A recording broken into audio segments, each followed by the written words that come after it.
ዛሬ ሜይ 1 ነው። በዓለም ያሉ ሰርቶ አደሮች እጃቸውን አቆርፍደው ልብሳቸውን አሳድፈው ሰውነታቸውን ጎድተው በወዛቸው የሚያድሩ ላብ አደሮች ይከበራሉ። ከግንበኛ እስከ ነጋዴ፣ ከሜካኒክ እስከ አናጺ፣ ከገበሬ እስከ ሐኪም፣ ከጽዳት ሰራተኛ እስከ መምህር በላባቸው ሀገር ያቆዩልንን ሰራተኞች እያመሰገንን በዛሬ ፕሮግራማችን በደቡብ አፍሪካ በሚገኙ ሀገራችን ሰዎች ላይ እየሆነ ያለውን ደግሞ በላብ አደሩ እንደሚደርስ አንድ ግፍ አሳዛኙን ጉዳይ ከምንጩ ዛሬ እስከደረሰበት ድረስ ታሪኩን በጥልቀት እንተነትነዋለን። በቅድሚያ ግን ፈታ ዴሊ ዛሬ ሜይ 1 እንደመሆኑ ራሳችሁን ለመለወጥ፣ ቤተሰባችሁን ለማስተዳደር፣ ኑሯችሁን ለማቅናት በሀገር ውስጥም ከሀገር ውጭም ለምትለፉ ላልሞላላችሁ፣ ድካም ላዛላችሁ፣ ለፍታችሁ ለተሳካላችሁ፣ ተስፋን ለሰነቃችሁ ለሁላችሁም የሀገራችን ላብ አደሮች እንኳን አደረሳችሁ ማለት እንወዳለን።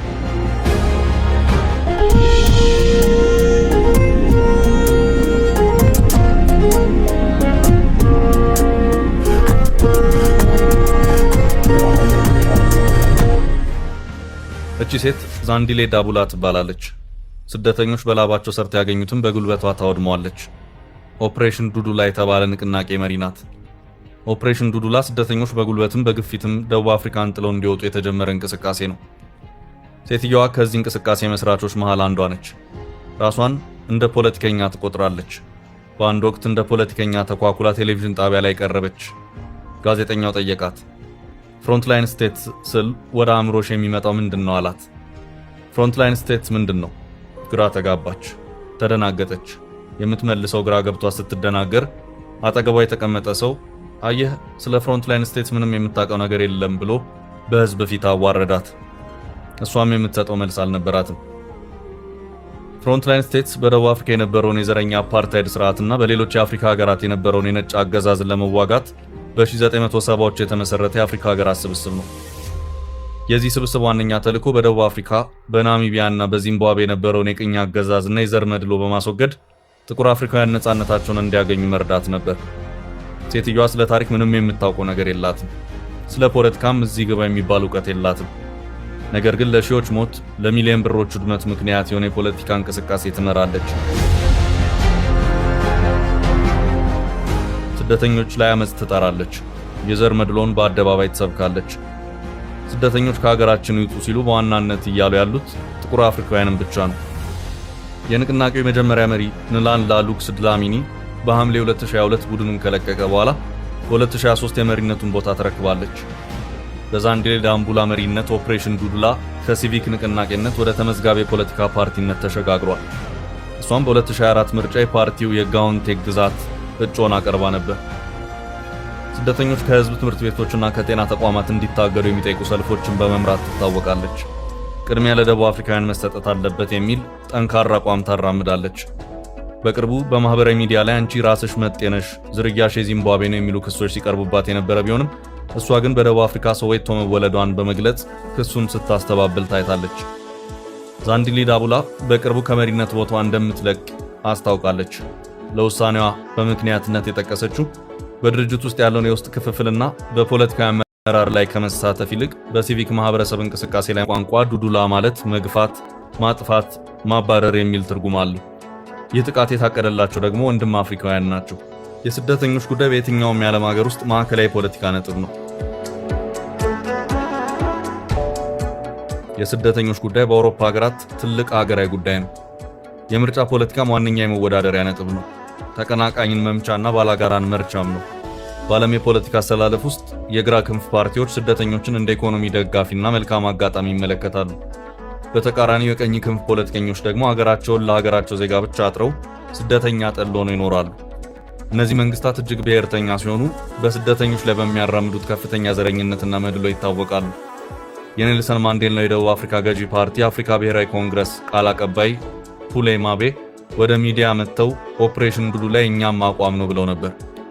ብዙ አፍሪካውያን ስደተኞች እየተመረጡ የተደበደቡበት፣ የተገደሉበትና ንብረታቸው የተቀማበትን ይህን የደቡብ አፍሪካ ወጣቶች ህገወጥ ተግባር በግልጽ የፓርቲያቸው አቋም መሆኑን አሳውቀዋል። ምንም እንኳን ዛሬ በአደባባይ ያውም በጠራራ ፀሐይ በገበያዎች መሃል ሰዎች በሽጉጥ ሲገደሉ ድርጊቱን እናወግዛለን ቢሉም የደቡብ አፍሪካ መንግስት በእጅ አዙር የስደተኛ ጠሎቹ ደጋፊ እንደሆነ አያጠራጥርም። ደቡብ አፍሪካ 60 ሚሊዮን ነዋሪዎች አሏት። ከነዚህ ውስጥ 3 ሚሊዮን የውጭ ሀገር ስደተኞች ናቸው። ያለፉትን 2 አስርት ዓመታት ከ120 ሺህ በላይ ኢትዮጵያውያን ነግዶ ለማትረፍ ሰርቶ ለመለወጥ አብዛኞቹ በኬንያ፣ ታንዛኒያ አቋርጠው ደቡብ አፍሪካ ገብተዋል። በደቡብ አፍሪካ ከሚገኙ ኢትዮጵያውያን ውስጥ 90 በመቶዎቹ በህገወጥ መንገድ ወደ ደቡብ አፍሪካ የገቡ ናቸው።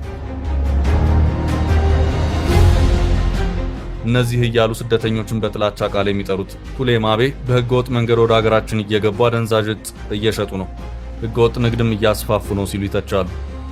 እንግዲህ መንግስት ተወካይ ኦፕሬሽን ዱዱላን ደግፈው ይህን ካሉ ማን ቀረን ታዲያ? ነውጠኛው ጁልየስ ማሌማና ብሔርተኛው ኒላላ ዲላሚኒ ደግሞ በመንግስት የስልጣን መዋቅር ውስጥ የሌሉ እንደውም ከተቃዋሚ ፓርቲዎች መሃል የሆኑ የኦፕሬሽን ዱዱላ ደጋፊዎች ናቸው። ኒላላ ዲላሚኒ የመጀመሪያው የንቅናቄው መሪ የነበረ ሲሆን ትውልዱ በሶዌቶ ነው። በሙያው ደግሞ ፓይለት። በአዲስ የደቡብ አፍሪካ ትውልድ ውስጥ የተነሳ የጸረ ስደተኛ አክቲቪስት ነው። መቼም የአክቲቪስት ዘመንም አይደል። ኦፕሬሽን ዱዱላን የመሰረተው እሱ ነው። ኋላ አለመግባባት ተከሰተና እሱና ጓደኞቹን ሰብስቦ የፖለቲካ ፓርቲ መሰረተና ከንቅናቄው ወጣ። የግራ ክንፍ ፓርቲው ኢኮኖሚክ ፍሪደም ፋይተርስ መሪ የሆነው ጁልየስ ማሌማ ደግሞ በሐምሌ ወር ባደረገው ንግግር ደቡብ አፍሪካውያን ለውጭ ሀገር ዜጎች ጥላቻ የላቸውም፣ ኦፕሬሽን ዱዱላ የወንጀለኞችና አንዳንድ ሚኒስትሮች ጋር ተመሳጥረው የፈጠሩት ሴራ ያበጁት ወጥመድ ነው ሲል ተናግሮ ነበር። ነገር ግን ማሌማ የሚመራው ኢኮኖሚክ ፍሪደም ፋይተርስ ፓርቲ ፓን አፍሪካዊና የግራ ክንፍ ፓርቲ ቢሆንም የብሔርተኝነት ስሜቱ እየጦዘ እየከረረ በመጣው የደቡብ አፍሪካ ፖለቲካ ውስጥ ስለ አፍሪካዊ አንድነት መናገር ስር እያጣ መሰረቱ እየተናደ ነው። ለዚህም ይመስላል መጤ ጠላ አይደለንም ሲል የከረመው ማሌማ በየሬስቶራንቶቹ እየዞረ ለሬስቶራንት ባለቤቶች ስትቀጥሩ ደቡብ አፍሪካዊ መሆኑን አረጋግጡ እያለ ሲቀሰቅስ የተገኘው።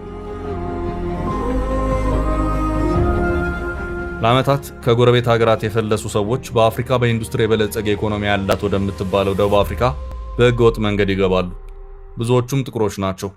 ደቡብ አፍሪካ በ1994 ነፃነቷን ብታገኝም ዛሬም ጥቁሮች የኢኮኖሚ ነፃነት ማግኘት አልቻሉም። ከነዋሪው ጠቅላላ ብዛት 7.7 በመቶ ብቻ የሆኑት አናሳ ነጮች አሁንም የሀገሪቱን ሀብት በእጃቸው ውስጥ እንደያዙ ነው። የስደተኛ ዜጎች ስራ ፍለጋ ፍልሰትና የሀገሬው ዜጋ ተጠቃሚ አለመሆን እያደረ ያለ መግባባት ምንጭ መሆኑ ይነገራል። ባለፉት 2 አስርት ዓመታት በጥቁር ደቡብ አፍሪካውያንና በስደተኞች መካከል ውጥረት ነግሷል። ጥቁር ደቡብ አፍሪካውያን እንደሚሉት ከሆነ በስደተኞቹ ምክንያት የእነርሱ መሆን የሚገባቸው ስራዎች እየተወሰዱባቸው ናቸው። ስደተኞቹ ሀብት ንብረት ሲያፈሩ እኛ ባዶ እጃችንን ቀረን ይላሉ። በርካታ ስደተኞችም እንዲሁ በሀገሪቱ ከተሞች ውስጥ በአደንዛዥ ዕፅ ንግድ መዘፈቃቸውን ይናገራሉ። ኮፓናንግ አፍሪካ አጌንስት ዚኖፎቢያ KAX የተሰኘ የስደተኞች ተሟጋች ቡድን እንደሚለው ስደተኞችን የማግለል ይውጡልን፣ ይሂዱልን የሚል ስሜት ከዓመት ዓመት እየጨመረ መምጣቱን ተናግሮ የብዙዎቹ ማህበራዊ ኢኮኖሚያዊ ሁኔታዎች ማሳያ ናቸው ይላል። ደቡብ አፍሪካውያን በስደተኞች ምክንያት በሀገራቸው ባይተዋር በደጃቸው ባዳ ሆነዋልም ይላል። ከ2021 ጀምሮ 1/3 የሚሆኑት ደቡብ አፍሪካውያን ስራ አጥ ሆነዋል። በዚህም ምክንያት ዜጎች ስደተኞችን የጥቃት ኢላማቸው አድርገዋል ሲል ይናገራል። የዱዱላ ኦፕሬሽንም የተመሰረተው እንደ አውሮፓውያን አቆጣጠር ሰኔ 2021 በጆሃንስበርግ ከተማ ሶዌቶ በሚባለው ታዋቂ መንደር ነው። ንቅናቄ የጀመረው ጥቂት ግለሰቦች የውጭ ሀገር ዜጎች በህገወጥ መንገድ የንግድ ቦታዎችን ይዘዋል፣ አደንዛዥ ዕፅ ያከፋፍላሉ በሚል በሰጡት ጥሪ ነበር። ሰኔ 16 2021 በሶዌቶ ጎዳናዎች ላይ በመቶዎች የሚቆጠሩ ሰልፈኞች ስደተኞችን ከስራ ቦታቸው ለማስወጣት የመጀመሪያውን የዘመቻ ሰልፍ ወጡ። መጀመሪያ ላይ እንደ ትንሽ የአካባቢ እንቅስቃሴ የጀመረው ይህ ቡድንና እንቅስቃሴው በአሁኑ ወቅት ወደ ሌሎች ግዛቶች በመስፋፋት ሀገር አቀፍ ቅርጽ ይዟል። ሶዌቶ ሳውዝ ዌስት ታውንሺፕ በአፓርታይድ ስርዓት ወቅት የቅኝ ግዛት ማስወገድ ትግሉ እምብርት ነበረች። ጁን 16 1976 ዓ.ም የተቃውሞ ድምጻቸውን ለማሰማት ወጣቶች ወደ አደባባይ ወጡ። ፖሊስ ያለ ርህራሄ ወደ ታዳጊዎቹ ፊት ለፊት ተኮሰ። መንግስት ያመነው 176 ወጣቶች ህይወታቸውን አጡ። የግፍ ደም ያጠባት ሶዌቶ ለተገደሉባት አፍላዎቿ፣ ለወደቁ አብራኮቿ የአፍሪካ አንድነት ድርጅት የአፍሪካ ህጻናት ቀን ሲል ለልጆቿ ሞት ሕያው መታሰቢያ የሰየመላት ሶዌቶ ዛሬ ላይ ያፈራችው ትውልድ የተለየ ሆኗል። አፍሪካውያን ከሀገሩ እንዲወጡ አርጩሜ የሚቆርጥ፣ ዛቢያ የሚጠርብ፣ ጦር የሚስል፣ ገጀራ የሚያበጃጅ ትውልድ በሶዌቶ በቅሏል። ኦፕሬሽን ዱዱ ላይ ሶዌቶ ቃል ኪዳን ህጋዊ ፈቃድ ያላቸውንም ሆነ የሌላቸውን ስደተኞች በጅምላ እንዲፈናቀሉ፣ ቢታመሙ የጤና አገልግሎት እንዳያገኙ፣ ስደተኞች ሱቆቻቸውን እንዲዘጉና እንዲማረሩና እንዲሰቃዩ በማድረግ ሀገር የማስለቀቅ ኦፕሬሽን ነው። ሀገሪቱ በአፍሪካ ካሉ ኢኮኖሚዎች የተሻለ ደረጃ አላት ቢባልም ከአፓርታይድ ነጻ ወጣች የተባለችው የኔልሰን ማንዴላ ሀገር ጥቁር ፕሬዝዳንት ከመምረጥ ያለፈ ጥቅም በነጻነቱ ያገኘች አይመስልም። ተርታው ዜጋ ቀድሞም ሺህ ቢታለብ ያው በገሌ ብሎ እንዳልነበር አሁን ደግሞ ከገሉም አንሶ የችግር መጁን እየገፋ ነው። የደቡብ አፍሪካን ጉዳይ ታዘሙ እንደሚናገሩት ኢፍትሐዊ ሀብት ክፍፍል፣ ድህነትና ስራ አጥነት የሚያደርገውን ያሳጣው ህዝብ ሲሉ ሁኔታውን ይገልጹታል።